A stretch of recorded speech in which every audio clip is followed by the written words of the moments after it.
It's the 2010 World Cup in South Africa. Hundreds of thousands of fans pack into stadiums like Soccer City, bringing the immense weight of national expectations to every single match.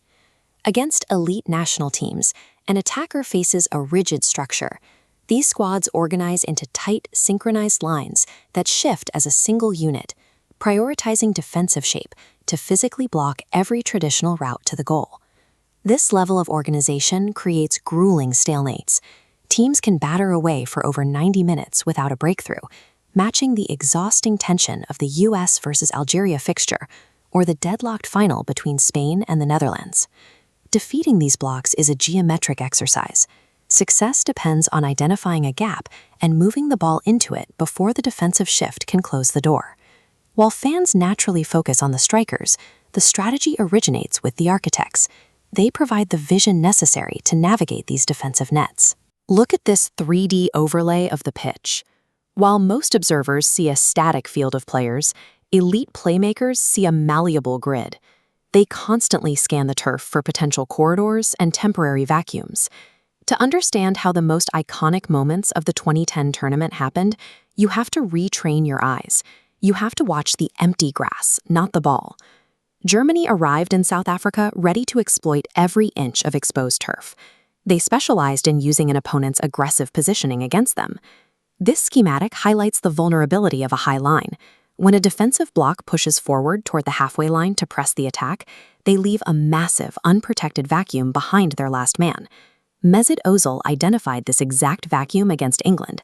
The moment his team won possession, Özil used his pure pace to sprint past Gareth Barry and access that deep, empty territory. Bastian Schweinsteiger applied a different variation of this against Argentina. He built up physical momentum to push the ball straight through a dense cluster of helpless defenders, carving a brand new lane through their midfield block. Pace and momentum function directly as spatial tools here. They convert an opponent's offensive ambition into their greatest defensive liability. Space is also manufactured without a player ever touching the ball. The Netherlands demonstrated this clearly in their match against Slovakia. This shows a decoy run. Sprinting to the wing, the attacker drags two defenders, pulling the structure out of alignment.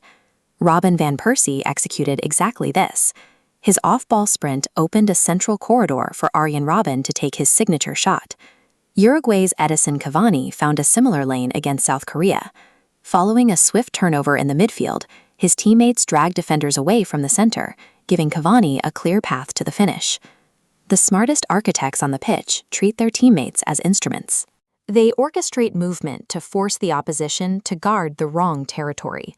Occasionally, the physical geometry of the pitch is completely locked down.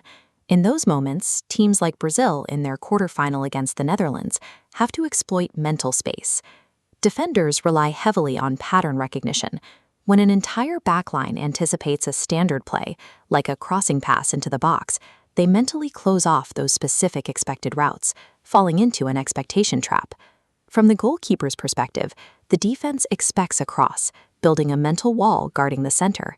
This leaves an unguarded gap at the near post. Felipe Melo's pass forced the Dutch into this predictable posture, and Maicon smashed it straight into that narrow gap. When the field offers no obvious physical solution, elite playmakers target the blind spots inside the defender's own mind. Spatial inventions like these have direct, tangible consequences for the tournament's history. Spain captured their first World Cup title because Cesc Fabregas managed to find a microscopic sliver of space, sliding the perfect pass through to Andrés Iniesta for the decisive strike. For the United States, Landon Donovan drove into an open channel at the exact right second, turning an impending group stage elimination into a dramatic trip to the round of 16. And a perfectly weighted pass cutting through the defense allowed Sifiwe Chabalala to put the host nation on its feet with the tournament's opening goal. The architecture of space is the hidden engine driving all of these emotional crescendos. Understanding these patterns requires looking ahead of the ball. The most significant action often happens in the grass where no one is currently standing. Strikers provided the finishing touches, but the true architects of the 2010 World Cup were the playmakers who mastered the unseen dimensions of the pitch.